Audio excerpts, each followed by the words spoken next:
الحمدللہ وکفا وسلام علی عبادہ الذین اصطفى اما بعد فاعوذ باللہ من الشیطان الرجیم بسم اللہ الرحمن الرحیم اولئک الذین امتحن اللہ قلوبهم للتقوى وقال النبی صلی اللہ علیہ وسلم الصحابی كالنجوم بأيهم اقتدیتم اهتدیتم او کما قال علیہ الصلاة والسلام صدق اللہ العظیم وصدق رسولہ النبی الکریم۔ اللہ جل جلالہ عم نوالہ نے امام الانبیاء جناب محمد الرسول اللہ صلی اللہ علیہ وسلم کو اپنا حبیب قرار فرمایا، اپنا محبوب بنایا، اور اپنا محبوب ہونے کی وجہ سے اللہ جل جلالہ نے جو اللہ کی خدائی کے اندر،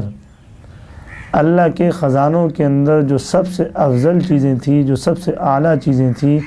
وہ رسول اللہ صلی اللہ علیہ وسلم کو عطا فرمائی۔ جیسے جنت کے اندر جو مقام سب سے اعلیٰ مقام تھا، سب سے افضل مقام تھا، وہ رسول اللہ صلی اللہ علیہ وسلم کو مقام محمود کا بتا دیا کہ مقام محمود حضور علیہ السلام کے لیے دنیا کے اندر پیدا فرمایا تو وَأَحْسَنَ مِنْكَ لَمْ تَرَ قَطُّ عَيْنِي خُلِقْتَ مُبَرَّأً مِّن كُلِّ عَيْبٍ كَأَنَّكَ قَدْ خُلِقْتَ كَمَا تَشَاءُ۔ حضور علیہ السلام کو ایسا پیدا فرمایا کہ بالکل بے عیب پیدا فرما دیا۔ سب سے خوبصورت جو چہرہ تھا وہ رسول اللہ صلی اللہ علیہ وسلم کو عطا فرمایا۔ خاندان جو دیا وہ سب سے اعلیٰ، والد کی طرف سے، والدہ کی طرف سے، کتاب جو عطا فرمائی قرآن مجید وہ سب سے افضل کتاب، مذہب جو عطا کیا اسلام جو سب سے اعلیٰ تھا، جو سب سے افضل تھا۔ تو گویا کہ اللہ جل جلالہ کے خزانے کے اندر جو سب سے قیمتی چیز تھی، جو سب سے اچھی چیز تھی، وہ اللہ جل جلالہ نے رسول اللہ صلی اللہ علیہ وسلم کو عطا فرمائی۔ اسی طریقے سے رسول اللہ صلی اللہ علیہ وسلم کو معاشرہ، جس معاشرے کے اندر پیدا فرمایا، تو اس معاشرے کے اندر جو لوگ تھے، ان لوگوں کے اندر سے جو سب سے اعلیٰ اور سب سے افضل لوگ تھے، اللہ جل جلالہ نے وہ رسول اللہ صلی اللہ علیہ وسلم کو عطا فرمائے۔ حالانکہ حضور علیہ السلام کے چچا ابو جہل وہ بھی موجود تھے، لیکن حضور علیہ السلام کے مذہب کو قبول کرنے کی توفیق نہیں عطا فرمائی اللہ نے، انہیں اسلام کو قبول کرنے کی توفیق نہیں عطا فرمائی۔ اسی طریقے سے دیگر اور بہت سارے لوگ ہیں جو حضور علیہ السلام کو دیکھتے تھے، حضور علیہ السلام کے شب و روز دیکھتے تھے، شب و روز کی محنت دیکھتے تھے، لیکن اسلام قبول نہیں کیا۔ کیوں؟ اللہ جل جلالہ نے مخصوص لوگوں کو آپ علیہ السلام کے لیے چن رکھا تھا، اور یہ بات کوئی اپنی طرف سے یا مبالغہ آرائی نہیں ہے، بلکہ اللہ جل جلالہ نے قرآن مجید فرقان حمید کے اندر ارشاد فرمایا اولئک الذین امتحن اللہ قلوبہم، کہ رسول اللہ صلی اللہ علیہ وسلم کی ذات اقدس کے لیے جب ساتھیوں کی ضرورت پڑی، آپ علیہ السلام کے لیے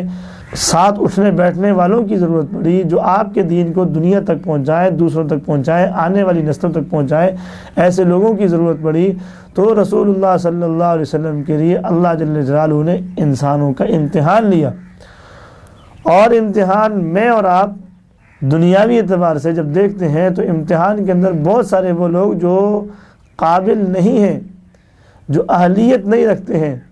لیکن امتحان کے اندر وہ کامیاب ہو جاتے ہیں۔ مثال کے طور پہ ایک طالب علم کو، ایک اسٹوڈنٹ کو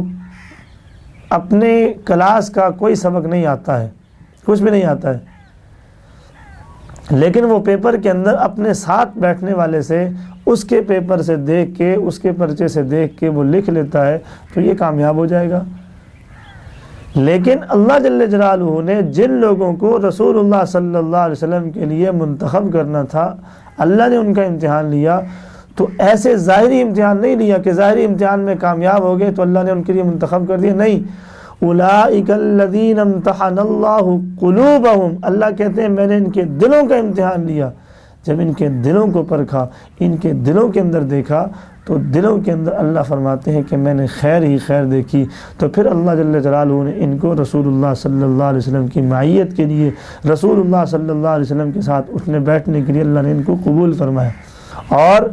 جب اللہ نے ان کا امتحان لے کے ان کو لایا، ان کو حضور علیہ الصلوۃ والسلام کے قریب کیا، تو انہوں نے بھی اس امتحان کے اندر پورے طریقے سے کامیاب ہو کر دکھایا کہ اللہ جل جلالہ نے یوں ارشاد فرمایا اولئک هم الراشدون، یہ وہ لوگ ہیں جو اپنے امتحان کے اندر کامیاب ہو گئے، اولئک هم المفلحون، یہ وہ لوگ ہیں کہ جنہوں نے امتحان دیا اور اس امتحان کے اندر کامیاب ہو گئے۔ اور صرف یہی نہیں، رضی اللہ عنہم ورضوا عنہ، میں ان سے راضی ہو گیا اور یہ مجھ سے راضی ہو گئے۔ اللہ نے امتحان لیا اور اس امتحان کے اندر کامیاب ہونے کے بعد اس امتحان کے اندر جو نتیجہ نکلا وہ نتیجہ قرآن بنا کے نازل کر دیا کہ قیامت کی صبح تک آنے والا کوئی انسان یہ نہ کہہ سکے کہ بھئی یہ ان کا جو امتحان ہوا تھا اس امتحان کے اندر یہ کامیاب نہیں ہوئے، اس امتحان کے اندر ان کا نتیجہ ٹھیک نہیں تھا۔ اللہ نے قرآن بنا کے نازل کر دیا، قیامت کی صبح تک جو ہے وہ جو آدمی قرآن پڑھے گا،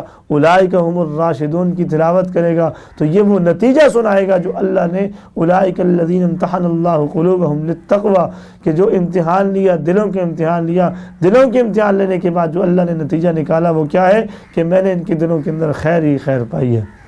تو اس لیے صحابہ کرام حضور علیہ الصلوۃ والسلام کی وہ مقدس جماعت ہے کہ جن کو اللہ جل جلالہ نے انسانیت کے اندر سے چن کے، انسانیت کے اندر سے سب سے جو اعلیٰ لوگ تھے، جو سب سے افضل لوگ تھے، ان کو لا کے حضور علیہ الصلوۃ والسلام کی جھولی میں لا کر ڈال دیا کہ یہ انسانیت کے اندر سے نچوڑ کے انسانیت کے اندر سے جو سب سے اچھے لوگ تھے ان کو میں نے لا کے آپ کو دے دیا ہے۔ تو جیسے میں نے عرض کیا کہ اللہ جل جلالہ کی قدرت کے اندر، اللہ کی خدائی کے اندر جو قیمتی چیزیں تھیں، جو سب سے اعلیٰ چیزیں تھیں، جو سب سے اچھی چیزیں تھیں، وہ اللہ جل جلالہ نے رسول اللہ صلی اللہ علیہ وسلم کو عطا فرمائی۔ تو کائنات کے اندر سب سے کتابوں کے اندر جو سب سے افضل کتاب تھی وہ کتاب قرآن تھا۔ کائنات کے اندر جو سب سے اعلیٰ چیزوں کے اندر جو سب سے اعلیٰ جنت تھی وہ اللہ نے حضور علیہ الصلوۃ والسلام کو عطا کی۔ اور کائنات کے اندر جو انسانوں کے اندر جو سب سے اچھے انسان تھے، جو سب سے اعلیٰ انسان تھے، وہ صحابہ تھے۔ اولئک الذین امتحن اللہ قلوبہم، ان کا امتحان لے کے اللہ نے حضور علیہ الصلوۃ والسلام کو وہ صحابہ عطا کیے، وہ ساتھی عطا کیے۔ اللہ جل جلالہ ہمیں صحابہ کرام کی عظمت اور ان کی جو ہے کبریائی اور ان کی پاکیزگی کو سمجھنے کی توفیق نصیب فرمائے، اور اس کے مطابق قرآن مجید کا جو فیصلہ ہے اس کے مطابق اپنا عقیدہ بنانے کی توفیق نصیب فرمائے۔ وآخر دعوانا ان الحمد للہ رب العالمین۔